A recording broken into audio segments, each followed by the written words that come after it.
You're watching Leafs Morning Take with host Nick Alberga and former NHLer Jay Rosehill.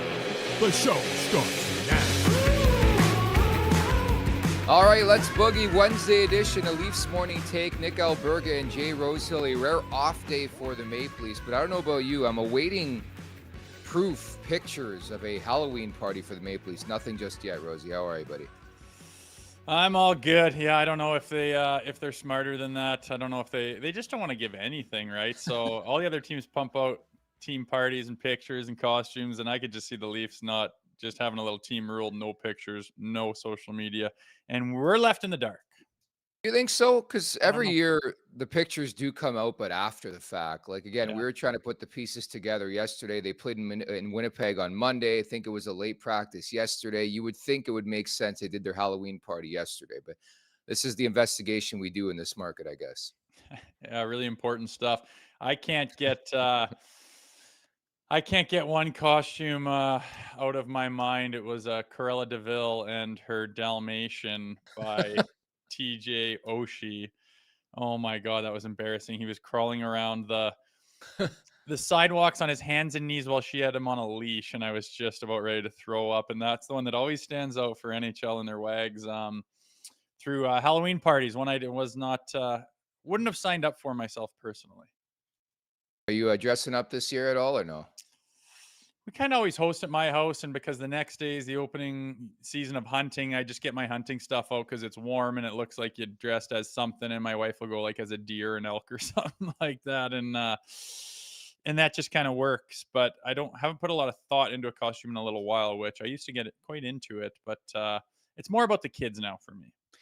Yeah, I would say so too. Like I was Macho Man, or no, I was Bret Hart last year for Halloween. I was going to be Macho Man this year. In fact, just before we started the show, one of my buddies texted he wants to go out on Thursday. I'm like, I can't do it. I think the weekend was the time to go out, do Halloween. Although Halloween falls on a Thursday, but I was going to be Macho Man this year. But that plan has gone awry because I shaved off the beard, unfortunately. Oh, you screwed that up, and now you're not even going out for Halloween. Good work. Nice job. I know. I'm party pooper, supposedly, but I won't lie. I came in with a bit of a chip on my shoulder for today's podcast. A variety of reasons, we'll say, but did you see this story yesterday? The Kelsey Brothers named People's Sexiest Podcast Hosts of 2024. I feel like we got screwed, man. Yeah, like we got at least those guys beat, let alone them being number one, especially with Big Tuna on the left. I don't get it. It's the Taylor Swift effect, man. Total bias towards the Taylor Swift couple narrative, which they're dominating the headlines lately. We're here to say utter bullshit. I will say, though, and you can speak to this, sometimes former athletes are really good. It's a good transition to like the broadcast world. These guys have nailed it. Like I know Travis is still playing right now, but I think Jason's a natural, and that podcast is just lit up in the last year. Yeah, I know. I actually haven't really listened to it. I just see the clips, but they seem to be everywhere, and that's they must have a lot of support in the backgrounds because that's an undertaking for a guy that's in the middle of an NFL season. I don't know how he carries both and still snuggles up to Tay-Tay with her schedule as well. So I imagine he's a busy man with all that stuff. But yeah, hats off to them. It's nice to see, guys that, I don't know, they kind of came out of nowhere, right? And they put out a good product and people like it. It's what it's all about. I can't picture Travis snuggling up to Tay-Tay. Like, you think she's a snuggler or what? I don't know. I just think that whole thing's a sham, like as if they have a Still? real relationship. It's such a magazine thing. I don't know. Whatever. It's I could not be further than wrapped up in that kind of stuff when it comes to all the information you can get and wrap your head around. If you put energy into that stuff, I just don't get it. It's not for me, brother. Fair enough. The folks in our chat have great memories. I believe Tammy brought up I could always be a breathalyzer. If you recall, I think in the first year of this podcast, I brought up the old story. I might have shown the picture on this podcast of me being a breathalyzer for Halloween back in college, man. Yeah, I know. I look back to some of mine, and when I was playing too, like in Toronto and in Philly, and I had some costumes that wouldn't fly anymore. I'm glad there was probably just a BlackBerry or there's probably pictures floating around, but hopefully they don't surface because good chance I could get canceled. Yeah, one day, we're going to start this podcast and there's going to be no Rosie to be found, and you'll have a quick solution to that. But it's funny you bring that up because if you recall, like last week, we spent some time with Braden Shen and you guys are reminiscing on some old times. And then I just sort of asked you out of nowhere, like not in the interview. I'm like, What were some of your Halloween costumes? It all makes sense now. Hey, it was about doing something different and doing something fun, but that's not allowed anymore. Everyone's just got to go as a ghost or goblin, or you get canceled. Apparently, you'll hurt people's feelings. Yeah, or dress like a wrestler like me. Last year, that was just an all-time high for me as a wrestling fan growing up. I got to be Bret Hart for Halloween, and I know. he's your neck of the woods, no? Yes, my mother, my mom dated Bret Hart in high No, school. Yeah. that's sick. No Yeah. way. Like 2 or 3 dates. She made her friend come on the first one. He was this skinny kid.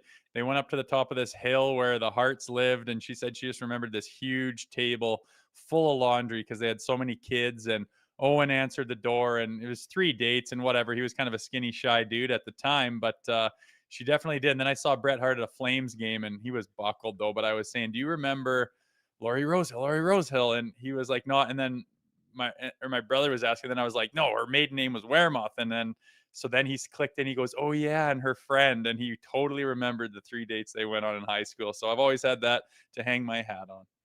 That's the coolest thing ever. You never told me that. That's really, really cool stuff. I guess Sportico put out their latest article. They do like franchise valuations every year, and the Maple Leafs remain on top, the most valuable NHL franchise in 2024. $3.66 billion. Think about that, Rosie. That number keeps climbing, man. And what isn't climbing? You look at some of the numbers of these contracts and organizations and just life in general. Numbers are just at places you didn't think existed 10 years ago. But is that just the Maple Leafs by themselves, or is it MLSE? They got to be able to break off the Leafs to do an accurate reporting, I imagine. But yeah, the organization's massive, just a money making machine. It doesn't surprise me they're still on top. They're the big dogs in town, that's for sure. The Leafs number 1, number 2, the New York Rangers at 3.25 billion, Montreal at 2.93 billion, Boston 2.67 billion. The LA Kings sort of stunned me at 2.5 billion, number 5 there. Wow, yeah. They draw, right? I don't know what Yeah. they draw. There's the Staples Center. I guess you could see that. They're always full. It's just such a big population, right? They're gonna draw, and they have the Gretzky years, and they've had success and been to the final, this and that. So yeah, good for them, man. It's a little bit of a surprise. Is Chicago up there at all, or? I just saw the top 5. Yeah, Chicago's not in the top 5, but LA stunned me. I guess it's still the Gretzky effect, like 35 years later. I know that's what I was wondering, but no, when you look at those organizations, I remember used to buy stuff for like 200 million was this big number, and now it seems like even the average franchises are blown by the big capital B, and it's I think it's a good thing. It shows that the economy's good. It shows that the sport's in a good place and the game's in a good place, and if those things are worth a lot, it's because there's a lot backing them behind it. So it's a good sign if you ask me. There you have it. Producer Vic, always on the ball. Chicago at number 6. So, Oh, so I they're rated called it. combo. Yeah. I called it. Edmonton, Philly. Yeah. Yeah, the usuals. Washington being the top 10, that could be kind of a surprise. You'd think, I don't know, would Colorado or Dallas be up there? It's trying to think of other ones, but no, that's pretty cool. It's nice to see that come out once a year and kind of see who's making the money. Chat's popping off about your mom dating Bret Hart, by the way. This is cool stuff. People are loving it. That was really cool stuff. I never knew that was a thing, but yeah, if you missed it, Rosie's mom dated Bret Hart for a couple dates. That's sick to me, man. I know it's always been the weirdest thing, and she would tell that story. She grew up in Calgary, so did Brett, and yeah, that's just always been a thing I knew because we would watch. Me and my brother would watch WWF growing up, and he'd come out and put those shades on a kid right before his Yeah. match, and I always be like, "I wonder what those are made of. I wonder what they're like. Can you imagine if you actually had them?" Me and my brother would talk about them. My mom would be like, "I dated him for a week," and it's always been a feather in my cap. Man, that's sweet. Leafs related, we got to get into the Leafs, obviously. Lots coming on today's podcast, but Fraser Minon activated, if you recall, high ankle sprain in the rookie prospect showdown prior to training camp. Looks like he's on the mend, good to go, and assigned to the Toronto Marlies. But again, we talked about this a couple weeks ago. At some point in time, I think it's almost a foregone conclusion that we're going to see a Minton recall, and I'm very curious to see how he does in the NHL when he gets called up. Yeah, it is interesting. It's kind of cool. Like it's a blank slate, right? This kid's just starting his pro career, and it's going to be whatever he makes it. So I think it's smart to go down to the Marlies, play that hockey, get used to the pro speed, get some confidence up, get moving off that injury, obviously. But I think absolutely it's a foregone conclusion that at some point in time they're going to give him a look. And I mean, it's just important not to put the weight of the world on the kid. I like the way that this is going. He's not the talk of the town. He's not the number one story out of training camp. He can go get his feet moving, get used to the pro game. And then eventually, when he does get recalled, again, there's not going to be the weight of the world on his shoulders. He can step in and see what he can do. And as we've seen throughout his career in junior and also, what he did last year, during camp and preseason, he's able and capable of standing out at this level. So yeah, I mean, I'm not putting the weight of the world on the shoulders. I don't have expectations through the roof, but he's a capable kid. And it's exciting that, like I said, he's got a blank slate. His pro career is just starting, and we'll see what he can do with it. Lots can play out certainly over the next couple months leading up to the trade deadline, but I'm genuinely curious from a positional standpoint, a team that needs a center, right? I think a lot of people would like and prefer Max Domi on the wing. John Tavares has excelled the last couple games, but I think it's no secret. Maybe they're probably looking for an upgrade up the middle. And imagine if they can do that in-house with a Fraser Minon. Like, you wonder if you could take that next step. That would be amazing. Oh, it'd be awesome. Just prospect wise, not giving anything up wise, developing your own guys, being, on an entry level deal. Like, everything about it would benefit the Maple Leafs if this guy can come in and make an impact sooner than later. Again, I just think that the big caveat to that is don't rush it, don't push it. We've seen how many guys have been buried and have faltered and been put in situations they weren't ready for. I remember always, my first year pro, Brian Burke. I don't know why this stands out, but it was Getzlaff and it was Perry and it was Bobby Ryan. All these guys would just be playing in Portland, playing in the American League. It did not matter who you were. Some GMs are adamant about go to the American League, get your feet under you, and then we'll see and test you out kind of slowly. And I think that's the way to go with a young player, because at that age, if you come into the NHL and you get your doors blown off of you and you can't seem to get it done, and then you start to feel the pressure and the whispers, and then you get sent down, and then you're waiting to see if you're even the next call up. It's a tough way to start, and those kind of negative feelings can snowball. And the last thing you want is a stud prospect like that to lose his confidence, because it can take a long time to get it back. And I think that this is a good thing, but I agree. I think he's kind of a premier player and he's capable of doing good things. So I think they'll give him a look sooner than later. And like you said, the Leafs could certainly use it if it does happen to work out. Yeah, that's exactly what I was going to bring up, is the fact that they obviously have got to be careful with a young player too, just because he fits the bill of being that second or third line center at some point down the road. You can't rush him for the betterment of your franchise, right? And I think they have to be cognizant of that. That's why even with like an Easton Cowan in training camp, I thought from the onset, it just didn't look like they wanted to give him a shot. But I don't mind a prospect like over seasoning, if you will, in the minors. In sort of this conversation, it's the minors for Cowan back in junior. So maybe a bit of a different convo, but I got no problem with that. I do want to see them give him some time at the NHL at some point in this season to figure out if he's ready to make that jump. Because again, that's huge. If you can solve that issue internally, you can address other options, right? Yeah, big time. It works out for a number of reasons for the Leafs, and I think they will. I think you can be too much the other way. And, if he goes the whole season, doesn't get a call up, he's like, am I a big prospect or not? I thought you needed center. Like, I was damn near ready. I showed a lot last year, and I've done so much maturing, in this past season, and I'm ready. Like, I had that injury just before camp, but like, it goes the other way too. So I think they'll play it right. I think they've been pretty smart with that kind of thing. He'll go down there, make sure that injury is good. And when the time is right, something's going to happen. One guy goes down or they hit a little skid or something's happening. And yeah, let's give this guy a shot and, hopefully he'll be ready. So we got Jeremy Roenick on today's podcast. It's hard to believe, but next week he's going to be officially enshrined in the Hockey Hall of Fame. This should be a fun interview. I know JR never short of stuff to say. And yeah, he's got a history in many ways with Craig Berube. And it'll be fun to pick his brain a little bit and give him a congrats on the Hall of Fame. I mean, man, he was in the league for so long. You look at some of the old videos and the old clips and stuff. And when he's kind of skinnier guy in Chicago, it's he's young and he came in, made a bang right away, played the game the right way, and was there for a long time. And to get him into the Hall of Fame, I think is kind of a no-brainer. Yes, sir. Keep hitting us with those super chats. Hit that subscribe button, hit that like button at the Leafs Nation 401 on YouTube. Make sure to leave us a 5-star review, but also hit that subscribe button and like button on YouTube, leafsnation.com, as we Bring to you this interview coming up with Jeremy Roenick, brought to you by Charm Diamond Centers. Get custom ring building delivered in less than 4 weeks.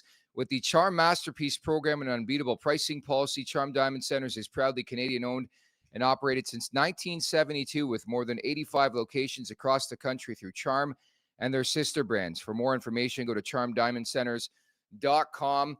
Not much cooking for the Leafs. I saw they practice yesterday, but in the afternoon, I guess, coming back from Winnipeg. But I mentioned this on X last night. I don't mind Seattle coming in after just laying the smackdown on Montreal last night. Did you catch that? Yeah, I did. They worked them over in their own barn pretty good. So they're coming off a high, obviously, but I like where the Leafs are at too. They kind of rectified a skid of last week with that nice win in Winnipeg, and now they have a little room to breathe.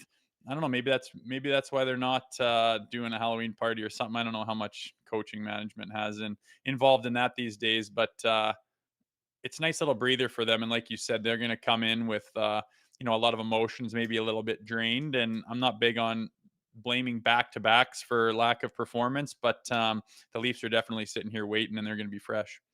Imagine Craig Berube's like, guys, I know you love Halloween. There's going to be no Halloween party this year. Firstly, I took away the music at practice. Now there's no Halloween. It's been canceled. I don't think that's his style, man. He likes to he loves a good story. He likes to get after it. He likes to laugh. He's all about the team camaraderie thing, and he played in an era where that was kind of the main focus of most road trips, I'm sure. So I do not foresee that happening at all. And we'll just see. Regardless of what they're doing on the back burner, I think they're in a good spot. It's nice to have a little bit of a slight break, a couple days when you're coming off a win, because it's just a much more positive atmosphere for everybody. And like the skid they went on last week, it's draining. Everyone wants answers, and the only thing you want to do is get back out there and play and rectify what's been going on and get that win and right the ship. And when you just don't have the opportunity to do it and you're in a lull, it really sucks. So yeah, we'll see. It's kind of an interesting one, man. We'll see what that Kraken looks like after putting that beat down on the Canadians in their own barn, and see how they look tomorrow night. Yeah, Seattle looked fantastic, and all I could think about was Samuel Montembeault from the first game of the season where he shuts out the Maple Leafs 1-0, and legit people and pundits in this country are like, Montembeault is going to be the number one for Team Canada at the Four Nations. Maybe it speaks volumes to how bad the goaltending situation is in this country right now, quite frankly. Yeah, it's not very deep, man. I don't know. You look at all those rosters; they're just filled with studs. But the American one kind of stands out to me as being pretty dominant. I think they'll be the front runners this year, but that's why it's fun. We haven't seen that in a while. Just best on best. Actually, get your best guys together, like McDavid and Crosby. Like, are you kidding me? It's something to get pretty excited about. But yeah, I agree with you. You're trying to go through the Canadian back end between the pipes, and there's no Carey Price sitting there. I'll tell you that. There definitely isn't. KPG writes in, did Rosie cry when Bret Hart laid a sharpshooter on Steve Austin? No, at that time, I wasn't as involved in the WWE scene, but I was playing with Jason LaBarbera, actually, one of my last years in North America, and he's like, sorry, can't do it. It's Raw is on tonight. And like, he follows WWE very strongly. So I just watched that Vince McMahon documentary too, and it was done up pretty well. So I can see why people get into that thing. If you don't know it, you just shake your head and think it's ridiculous. But when you're in it and the storylines and all that stuff, you follow it pretty good, or at least you did, didn't you? Yeah, definitely back in the day, more so 20 years ago, I was really invested. I still am attached to it. I don't watch it as often, but it is like a male soap opera, and that's the number one question I always get. Like, how can you watch men wear tights and wrestle? And I don't know, it's something instilled in you from a very young age, man. Sometimes it doesn't come out of you. Like some people still game at 35, 40 years old, right? It's the same shit to me. Yeah, it is what it is. You like what you like, man. Different strokes for different folks. Exactly. I think we have our main man, Jeremy Roenick. JR, can you hear us? I can hear you. Sorry, I came on, and for some reason I didn't see on your Zoom. I had to push the front camera. I've never done that before, and I'm not the most technically savvy person in the world, but I got you. Hey, buddy. Great to see that face. We suck with technology, too. Don't worry about it. It's a struggle on a daily basis on this podcast. But first and foremost, how's the speech coming along? It's going good. It's a little long. I got to edit it, but I got it. It's here. I got to jump on a Hall of Fame call and chat it over with some of the bosses up there, and not going to say anything about it, but it is definitely going to be a tough one for me. What's the process like with that, JR? Obviously, you get the call and you get let known that you're going to get inducted. And how much interaction with the hall do you have after that? They give you a time limit on your speech. They tell you what to expect, or are you just going to go and see how the night goes?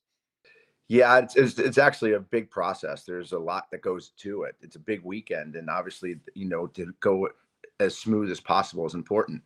Kelly Massey with the Hall of Fame is just an absolute gem. She is a queen. She is an angel in what she does to make sure that all of us have the best experience possible in one of the biggest moments of our lives.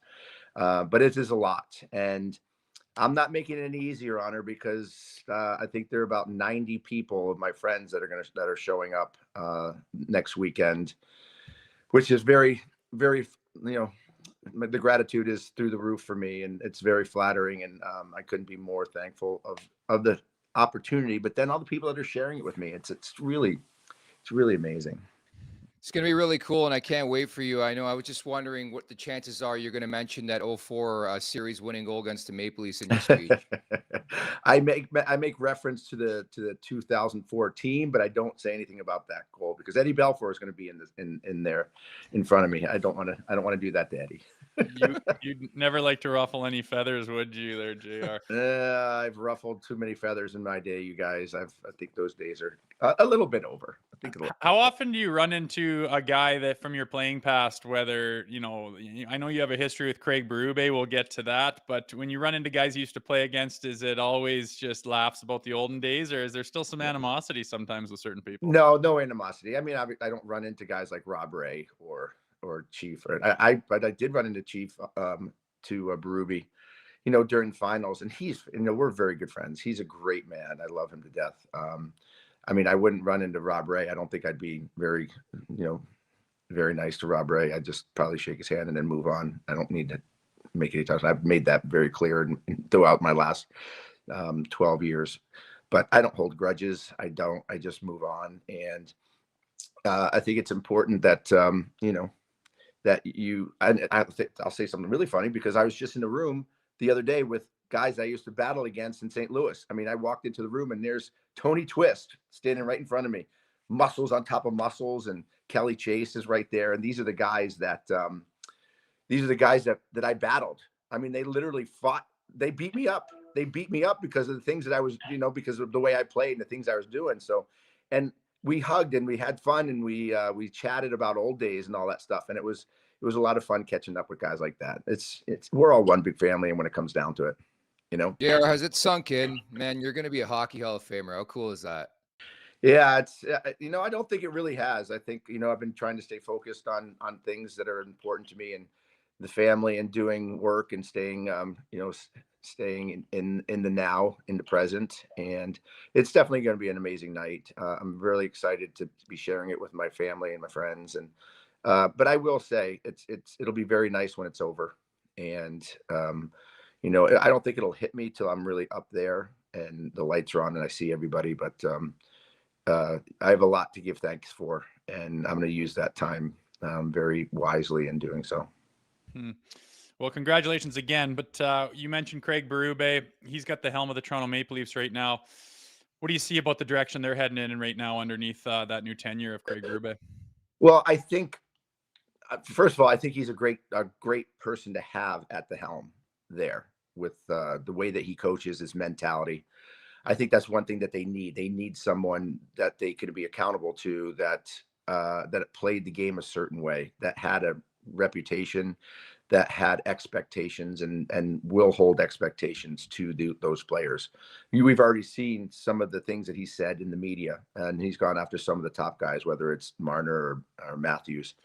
It's going to take a little bit of time, I think, for the team just to understand, to get into his, the way they thinks, the way he communicates, maybe the system.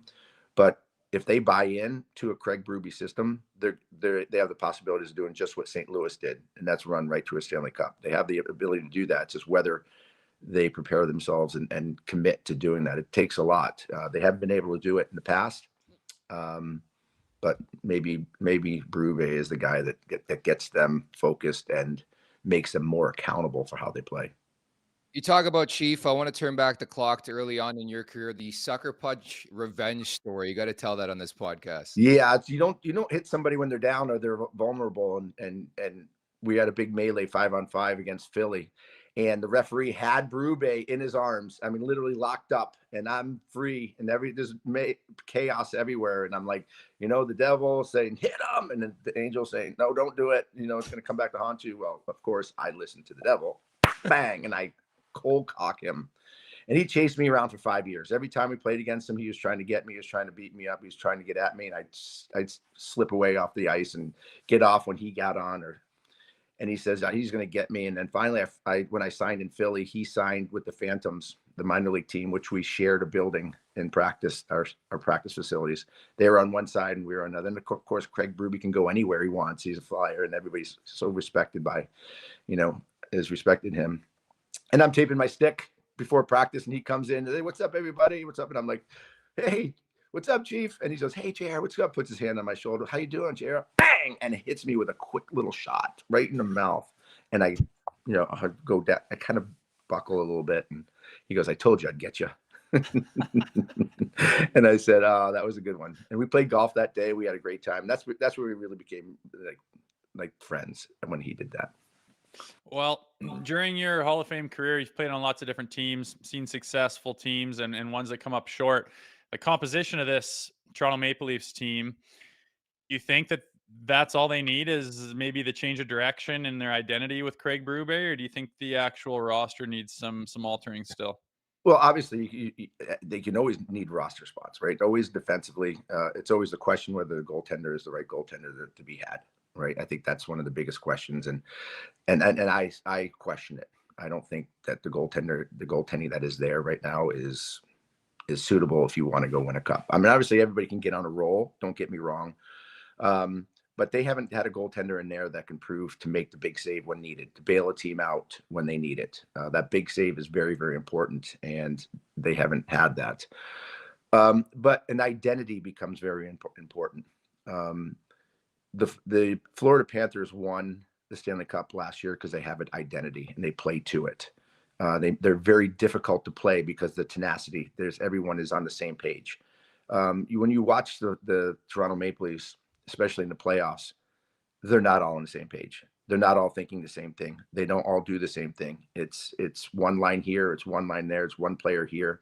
It's not one as a group. When you played the Florida Panthers last year, it was a wave of constant barrage of tenacity, hard on puck, finishing checks in your face, a very difficult team to play against. I don't see Toronto being a difficult team to play against, or at least one that someone's going to come into Scotiabank Arena and be nervous of a hard game being played. And that I don't think that's a good attitude, or at least a good mentality to have, or reputation. Yeah, and I think we're looking for the Berube effect here. And I mean, the jury's still out if it's going to come together under Berube with the current guys. But naturally, my next question was going to be like, do you think these guys are capable of getting the job done? And these guys I'm talking about, the big boys, you know their names. I don't got to list them. But do you think like a switch can be flipped and these guys can figure it out come playoff time, or no? Yeah, I think they can. I mean, they have some real quality guys on that team. I mean, and they have good leadership on that team. I mean, when you have a John Tavares, and obviously Matthews is a good leader. I love watching some of these guys go. Nylander is so much fun to watch. But somebody has to be that vocal guy. Somebody has to. And yes, they can turn it on. They can change. It depends. And if they want to, you have to care. I mean, you really have to want it, and you can change. Who's the guy in that locker room that gets in and yells and screams and makes people accountable? Because I don't see John Tavares being a guy that's going to yell at somebody because they're slacking or they're not doing their job or they make a mistake, right? Is Austin Matthews that guy? He's a very quiet guy. He's not the most verbal person in the room. Will he be that guy that challenges people? I don't know. I think that's what they need in there. You obviously, mistakes are going to happen. We saw what Austin Matthews did against the Bruins the other day, throwing the puck aimlessly out of nowhere. They end up losing the game. Okay, that stuff's going to happen. But is he going to get in the locker room and take accountability, say sorry to the guys? Is somebody going to say, you're better than that, but it's okay. Let's keep going. Sometimes you need tough love in the locker room. Doesn't mean you don't like somebody, but you have to be vocal. Is there somebody in that locker room that's vocal to the players? And I don't know if that's the case. And you're speaking of toughness. I mean, this league in the last, I don't know, 10 years has kind of had a bit of a lull and gone to a pretty softer league. But I'm starting to notice a trend towards it becoming a little bit heavier and GMs leaning towards heavier defensemen, for example. And you look at the playoffs and it's just, there's no room for passengers. It's all about playing man hockey. Do you think they have that in their DNA enough, or do you think that needs to be addressed still? No, I think it needs to be addressed. They have a couple guys that are there for toughness, although it doesn't come on a daily basis, on a nightly basis. And you can't just show up one game and not show up for two, or show up for 2 games and not show up for 3 or 4. It's got to be a nightly basis. I always say, listen, if I was a coach, and I told this to Rick Tocchet one time because he had a lot of trouble getting his guys to buy in and get the job done nightly. You really have 3 nights a week. If you really look at it, sometimes it's 2 nights a week, 3 nights a week where you have to lay it on the line. And I would say, I need you guys 3 nights this week. I need you to commit 3 nights. I need you to be at your best. I need you to work as hard as you can, be as physically in for 3. Listen, if you come to practice and don't want to practice, that's fine. If you want to come and have an awful practice, if you do it in the game, 3 nights a week, that's all I need from you. Just give me that. Right. And if somebody can't give you 3 nights a week or 2 nights a week, they're in the wrong place. They shouldn't be there in the first place. So that's kind of my mentality about it. But of course they can change. Of course they can do it. But do they have the mentality in there? They haven't shown it yet. Fingers crossed, JR. Once again, happy early. Congratulations. Thank you so much for doing this, and enjoy the moment. Enjoy the time. Okay. Yeah. Thanks, guys. Always fun to be with you guys. Thanks, maybe see you guys up in Toronto next week. I appreciate it. Sounds good. All right. Thanks.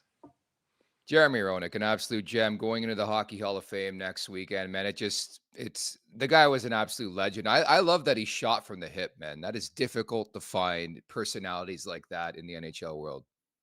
Yeah, he's got the balls to say what he thinks, and everyone else, I mean, these interviews these days, and it's just, I don't know what it is. There's too many factions tearing you apart or getting a piece of you to print and to put it online, and it's just a different world now. Back then, it seemed like, you were kind of almost friends at certain points with the newspaper reporters, and that's kind of all there was. And you could say some quips in there and be yourself. And it's refreshing seeing JR because he was exactly that guy, and you don't exactly see it all that much often these days. You do not. I should mention as well, if you run a restaurant, you're too busy for this ad, you're thinking about how to get more orders flowing and new locations opening. You need to get more customers and keep them coming back. So really, you're already thinking about Square, because Square Restaurant Tech helps more than 400,000 restaurants do all those things and more. So when you're thinking about your restaurant, think bigger and think Square. Go to square.ca to see why Square is big in restaurants. At the Leafs Nation 401, hit that subscribe button, hit that like button. A lot of questions in the chat. Was that live? Yes, it was live with Jeremy Roenick. I believe he's got a call at the Hockey Hall of Fame coming up in a couple minutes. That's why we had to let him go. But very thankful of JR for making some time. The class going in next week, and I'm actually going to be at the Hall of Fame game next Friday against Detroit. They got a rare back-to-back Friday, Saturday on home ice. Do the Leafs. They got Detroit on Friday and then Montreal on the Saturday. Should be a fun weekend in this city. Ooh, that is a buzzing weekend. I'm sure there'll be some extracurricular festivities going around the city, and obviously a bit of buzz with back-to-back Leafs games. Also, the Montreal Canadiens Saturday night. That's a tough one to miss. It is. It's always appointment viewing for sure, and we look forward to this Maple Leafs game as well against the Seattle Kraken coming up on Thursday night. I mentioned it. They go into Montreal last night, an 8-2 ass whooping on the Habs, and naturally, I think the big question in this market, we just talked about goaltending with JR. Who starts? We touched on this a bit yesterday, but I agree with your sentiments. I think it almost has to be Joseph Woll, no?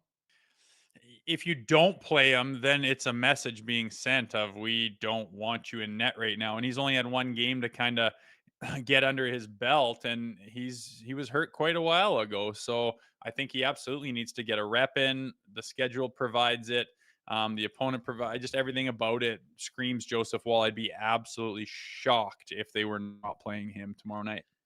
Yeah, I think it's a perfect slate for that too, to split the starts. I mean, how many times you got to bring it up on this podcast? But Anthony Stolarz has yet to make more than 28 appearances in a season in his NHL career, and I think you're going to need to spread the wealth. I mean, we obviously still have faith in Joseph Wall, you got to get him playing games. So I would play him Thursday, and then I would play him in the second half of the back-to-back in Minnesota and start Stolarz in St. Louis in the revenge game on Saturday for Berube. Yeah, I think it lines up perfectly. The only time that you get in trouble is when that lineup doesn't really afford you to do what you want. And I think they ran into that with Joseph Wall coming back and picking who do we put him against. And there's that balancing game. It was kind of all over the place. So you need to give him an opportunity to get his feet under him, to get his timing, his confidence, and to get a win, obviously. And that's the main goal right now. And I think you're looking at the schedule for that to happen. Thursday makes complete sense. So I don't even think it's a question or a conversation, man. Wool's your guy on Thursday. And like you said, the schedule affords you to do exactly what you want behind that as well. So I'm thinking that in, a week's time, you should basically look hopefully at Joseph Woll and Anthony Stolarz as a 1A 1B look again, like they were supposed to be coming out of the gate. And hopefully things go well for Woll and he can, be a part of that story of getting a win tomorrow night and then be off to the races, right? And then those guys can switch hit games like you said. Right now, we knew there would be some injuries at some point in time. They happened right out of the gate, and Stoli has proven he is absolutely capable of picking up the slack while he's injured. And if something happens to Stoli down the line, you'd think that they can ham and egg it a little bit where Woolsey's ready to pick up the slack too. But I'd like to see him get to a point where they're both confident, capable goaltenders. I know it's late October, but it just feels like every game is sort of important because I don't know if you've looked lately, but the Atlantic is so crowded. Like teams are winning left and right. The Ottawa Senators a big time win against the St. Louis Blues on Tuesday night. Detroit's in the mix. Like as we look at the standings today, as you see on your screen, the Boston Bruins in last place in the Atlantic Division, but it just shows you to the depth of the division at least right now. Tampa's off to a 6-3 start. The Panthers now in overseas in Finland playing a couple games. They're 7-3-1.